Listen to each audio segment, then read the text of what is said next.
एकादशी क्यों मनाई जाती है? क्यों प्रकट हुई एकादशी? कहा जाता है कि जब धरती पर पाप बढ़ गया तब भगवान ने मनुष्यों को पाप से बचाने के लिए, जैसे कोरोना है तो कोरोना से बचाने के लिए क्या बनाया? डॉक्टरों ने एक वैक्सीन बनाई। वो वैक्सीन आप लगवाइए तो आपको कोरोना का प्रभाव नहीं होगा, होगा भी तो औरों की अपेक्षा कम होगा, वो आपकी रक्षा करेगी। जैसे हम लोगों ने पोलियो का टीका लगवाया, पोलियो की 2 बूंद दवाई पी, है ना? छोटे छोटे बच्चों के जन्म के बाद से लेकर के 12 साल तक टीका लगते हैं। तो सारे टीके, कोई इस बीमारी का टीका, कोई उस बीमारी का टीका, वो टीका क्या करते हैं? सारी जिंदगी उस बीमारी से उस बच्चे की क्या करते हैं? सुरक्षा करते हैं, हाँ या ना? उसी तरह भगवान ने सोचा कि संसार में तो पाप बहुत है और पाप से बचे कौन, कैसे बचे? तब भगवान ने एक टीका बनाया। जैसे कोरोना का टीका बना, पोलियो का टीका, इत्यादि बीमारियों का टीका, टीका मीन्स वैक्सीन, दवाई। उसी तरह पापों से बचने की भगवान ने एक दवाई बनाई। क्या दवाई? सारे पापों को नष्ट करने के लिए भगवान श्रीमन नारायण ने अपनी शक्ति से एकादशी महारानी को प्रकट किया। जाओ, धरती के समूल पाप को नष्ट कर दो। जब एकादशी आई तो पाप थर-थर कांपने लग गए। पाप भी तो एक कोई है, पाप भी तो एक इंसान, एक व्यक्ति है, ईश्वर के संसार में वो भी रहता है। जैसे पुण्य है ऐसे एक पाप है। तो पाप महाराज थर-थर कांप गए। वो पाप महाशय भगवान की शरण में आए। हे प्रभु, आपने तो एकादशी बनाई, अब एकादशी तो हमें कहीं रहने नहीं देगी। भगवान श्रीमन नारायण ने कहा, जाओ एकादशी, संसार के सारे पाप को नष्ट कर दो। एकादशी का व्रत लोगों ने शुरू किया। तो जो एकादशी का व्रत करता उसके सारे पाप नष्ट हो जाते। अब पापों को जगह ही ना मिली, तो पाप डर के कारण जब एकादशी महारानी पापों को मारने निकली तो पाप जाकर के चावल में छिप गए, अन्न में छिप गए। पाप जाके कहां शरण ली? पाप ने अन्न की शरण ली, जिसमें विशेष है चावल। चावल के खेत में जाके, चावल की फसल में जाकर पाप छिप गए।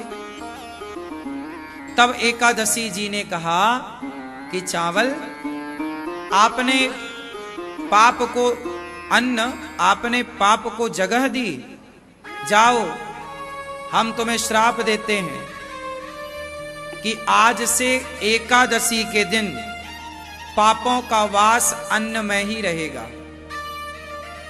तो एकादशी के दिन पाप का वास कहां रहता है? बोलो, अन्न में। एकादशी के दिन जैसे एकादशी के दिन भगवान नारायण का वास तुलसी में होता है, जैसे एकादशी के दिन भगवान श्रीमन नारायण का वास तुलसी में होता है, इसलिए एकादशी के दिन तुलसी विवाह करते हैं। इसी तरह एकादशी के दिन जैसे नारायण तुलसी में, उसी तरह चावल में, अन्न में एकादशी के दिन पापों का वास होता है। इसलिए कहते हैं एकादशी के दिन अन्न ना खाओ, एकादशी के दिन चावल ना खाओ, पापों का वास है। आपने समस्त पाप निकलकर भीतर से अन्न में छिपते हैं, आपने उसे फिर ग्रहण कर लिया तो फिर वो अंदर चले गए। तो एकादशी वह वैक्सीन है जिस दवाई से, जो एकादशी का व्रत श्रद्धा भाव प्रेम से करता है, उस व्यक्ति के आसपास कभी पापों की बीमारी भटकती भी नहीं है। पोलियो की दवाई पिएगा तो पोलियो काहे को होगा। एकादशी करेगा नियम से तो वो पाप के भाग में क्यों जाएगा, पाप के राह पर क्यों जाएगा, पाप उसका कुछ ना बिगाड़ेगा। इसलिए समस्त पाप को नष्ट करने के लिए एकादशी प्रकट हुई। 24 एकादशी होती हैं साल में, हर महीने की 2, 12 दूनी 24। पुरुषोत्तम माह की 2 बढ़ जाती हैं 3 वर्ष में एक बार, तो 26 हो जाती हैं, है ना। जैसे 2 सावन पड़ते हैं, कभी इस बार 2 सावन थे, पिछली बार कभी 2 आषाढ़ आते हैं, कभी 2, 3 साल में एक बार पुरुषोत्तम माह बढ़ता है, तो 26 एकादशी हो जाती हैं कभी कभी, सामान्य तो 24 है। तो 24वां एकादशी में जो सबसे उत्तम एकादशी है, देवता 4 बजे उठते हैं, तो आज मतलब देवताओं के 4 बज गए। देवता 6 महीने सोते हैं और 6 महीने जागते हैं, जिसे कहते हैं सूर्य उत्तरायण और सूर्य दक्षिणायन। जब सूर्य दक्षिणायन होते हैं तो देवताओं की रात होती है, सूर्य उत्तरायण होता है तो देवताओं का दिन होता है। तो सूर्य उत्तरायण कब से होता है, मकर संक्रांति से। इसलिए मकर में जब सूर्य आता है तब मकर संक्रांति होती है, तिल के लड्डू बांटे जाते हैं, हाँ या ना। तो हम लोग वो त्योहार भी मनाते हैं जनवरी में, तो सूर्य उत्तरायण तब होते हैं। लेकिन अभी देवताओं के 4 बज गए, 6 महीने का दिन, 6 महीने की रात। हमारा 1 साल होता है और देवताओं का 1 दिन होता है। ऐसे देवताओं की आयु भी 100 साल ही है, हमारी आयु भी 100 साल है, पर हमारा एक दिन 24 घंटे का होता है, दिन रात मिलाकर। देवताओं का 6 महीने का दिन होता है और 6 महीने का रात, उत्तरायण और दक्षिणायन। आज देवताओं का भोर हो गया, 4 बज गए, देवता उठ गए। अब उठ करके वो क्या कर रहे हैं, नहाएंगे धोएंगे, नहा धो के फिर भगवान का वो ध्यान लगाएंगे।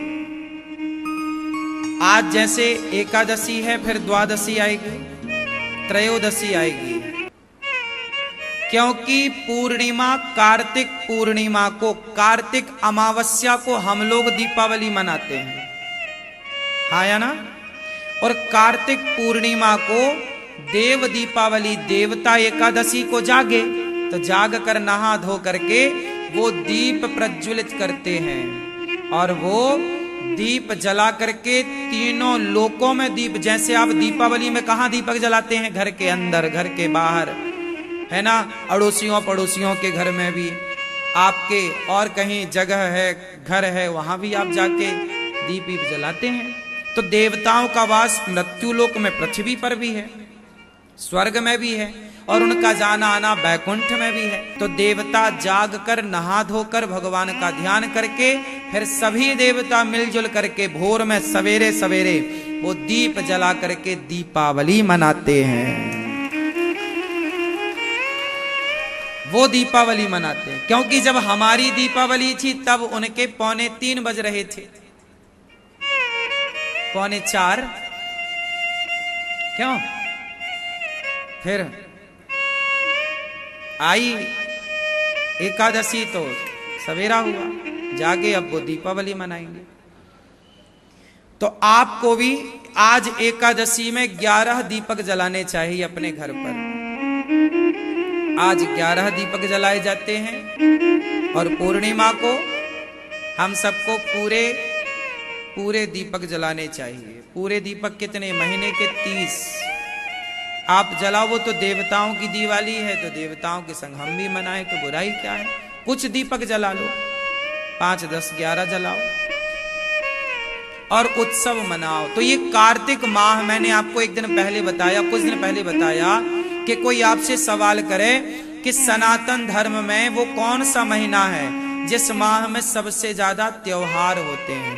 तो कार्तिक ही वो माह है जिसमें सबसे ज्यादा सनातन धर्म के एक साथ त्योहार आते हैं। धनतेरस कार्तिक में, है ना, दीपावली कार्तिक में, भाई दूज कार्तिक में, गोपाष्टमी कार्तिक में, और छठ पर्व कार्तिक में। छठ पर्व कब? कार्तिक में। अक्षय नवमी कार्तिक में, देव उठनी एकादशी कार्तिक में, वैकुंठ चतुर्दशी कार्तिक में और देव दीपावली कार्तिक में। ये इतने सारे पर्व हैं कार्तिक के।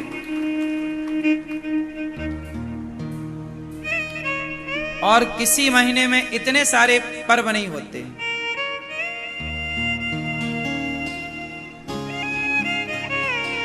तो आप लोगों को आज एकादशी की बहुत बहुत शुभकामनाएं। देवता भी आज से भगवान के चिंतन में लगते हैं, इसलिए हमारे यहाँ आज के बाद से अब विवाह के मुहूर्त, आगे घर के मुहूर्त, घर गृह प्रवेश के, घर बनाने के, जितने भी शुभ कार्य के मुहूर्त हैं अब से स्टार्ट होते हैं। देव जाग गए मतलब शुभ काम शुरू। देवता सो गए तो निर्माण इत्यादि का काम नहीं करते, है ना। इसलिए हमारे यहाँ सबका मुहूर्त होता है, क्योंकि साइंटिफिक है ना, कब देवताओं का समय सोने का है, कब जागने का है। तो भगवान, अब आप सवाल कर सकते हैं कि महाराज जी देवता भी सोते हैं तो फिर काम कौन करता है, कैसे काम होता है? देखो ऐसा है कि भगवान नहीं सोते, ये देवताओं के सोने का नियम है। देवता कौन? देवता अलग हैं और भगवान है। देवता देव है, इंद्र देवताओं के राजा हैं, अग्नि देवता हैं, वरुण देवता हैं, ये देव कोटि में है, भगवान कोटि में नहीं। भगवान सबसे अलग है। तो भगवान उस समय अपनी शक्ति से संभालते हैं सब कार्य, देवताओं के काम वो सौंप के जाते हैं। भगवान की व्यवस्था है, इसलिए शुभ कार्य देव उठने के बाद से ही होते हैं। इसलिए एकादशी सबको करना चाहिए, अन्न नहीं खाना चाहिए, फलाहार करना चाहिए। कुछ ना खाओ तो अच्छा है। डॉक्टर भी कहते हैं कि हफ्ते में 15 दिन में एक बार शरीर को भूखा रखने से पेट ठीक रहता है, आप स्वस्थ रहते हैं। ये साइंटिफिक भी है। महीने में 2 बार आपको व्रत करना ही चाहिए, डॉक्टरों की नजरिए से भी। ना खाओ तो ही अच्छा है, इसलिए एकादशी करो, बेस्ट। फल खा सकते हैं आप। एकादशी का व्रत सवेरे भगवान को स्नान करा के चरणामृत लेकर एकादशी करना चाहिए स्टार्ट। दिन भर ज्यादा से ज्यादा कथा सुनो, कीर्तन करो, अच्छे काम करो। और द्वादशी को चावल खाकर, सवेरा होगा द्वादशी को कल, तो आप बड़े प्रेम से स्नान करिएगा, भगवान का दर्शन करिए, पूजा पाठ करिए, चरणामृत पीजिए और दीन दुखी को भोजन कराइए, कन्याओं को, दीन दुखी को। इसलिए गौरी गोपाल आश्रम में हजारों संतों को कल आप प्रसाद बंटवा सकते हैं कि द्वादशी की सेवा कल हमारी ओर से। तो पहले किसी को खिलाओ, फिर आप एकादशी के दिन चावल खा करके व्रत का पारण करो। द्वादशी को करना त्रयोदशी लगने के पहले, ये नियम है एकादशी का। त्रयोदशी लगने के पूर्व में द्वादशी का पारण कर लेना चाहिए, एकादशी का पारण कर लेना चाहिए। तो ये एकादशी की महिमा है। एकादशी महारानी को भगवान ने प्रकट किया था, जाओ पाप का नाश करो। जो एकादशी करता है वो बैकुंठ जाने का अधिकारी होता है। इसलिए एकादशी में ज्यादा से ज्यादा कीर्तन, भजन, अच्छे काम। कुछ लोग कहते हैं जी महीने की दोनों एकादशी करें कि ना करें। कुछ लोग बड़े कंफ्यूज, लोगों को बड़ा कंफ्यूज कर देते हैं।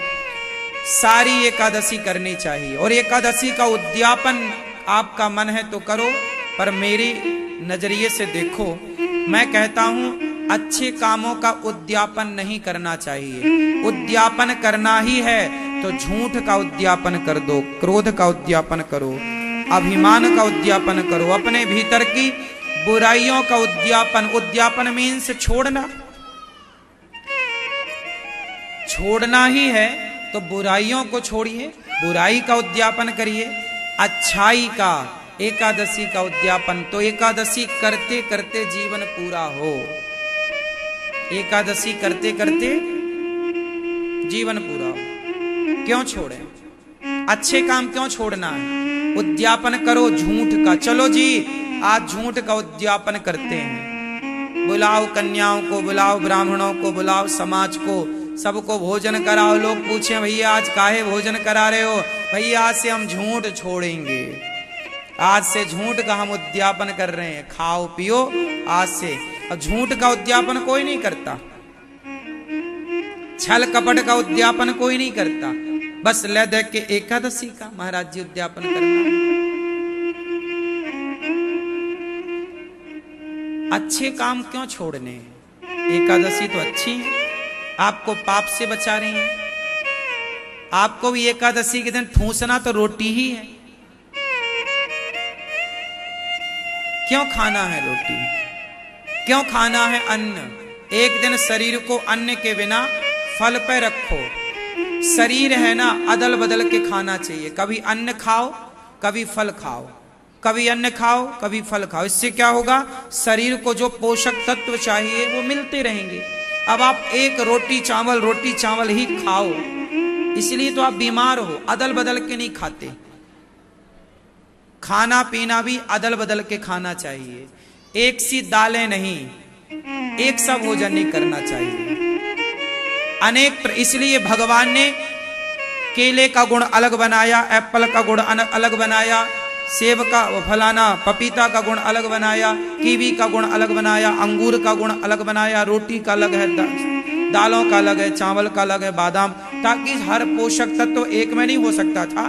तो ईश्वर ने डिवाइड कर दिया कि आप कभी बादाम खाओ, कभी चने खाओ, कभी अंकुरित अनाज खाओ, कभी दाल खाओ, कभी सब्जियां, कभी पालक की सब्जी खाओ तो कभी मेथी की, क्योंकि कुछ गुण पालक में है तो कुछ गुण मेथी में है। जो गुण पालक में है वो मेथी में नहीं, और जो मेथी में है वो पालक। तो आपके शरीर को सब चीजें चाहिए, लेकिन आप तो बस एक के पीछे पड़ जाते हैं, एक ही खाना। चटनी कभी टमाटर की खाओ तो कभी मूंगफली की खा लो, तो कभी अमरूद की खा लो, तो कभी और चीजों की खा लो। तो अदल बदल के चीजें हो, एक सा नहीं खाना होना चाहिए, आहार एक सा नहीं।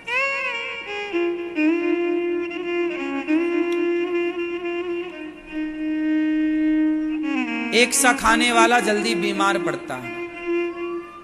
अदल बदल अनेक दालें क्यों बनाई ईश्वर ने? एक ही दाल बनाते फिर क्यों?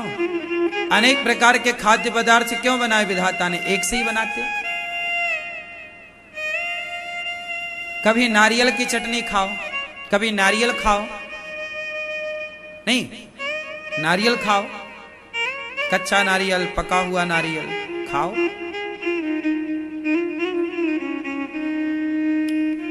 तो इस तरह से हमें त्योहारों को मनाना चाहिए। एकादशी के दिन जल्दी जाग कर स्नान करके पूजा करो, भगवान की कीर्तन करो बड़े प्रेम से, भगवान में ही वो दिन बीते।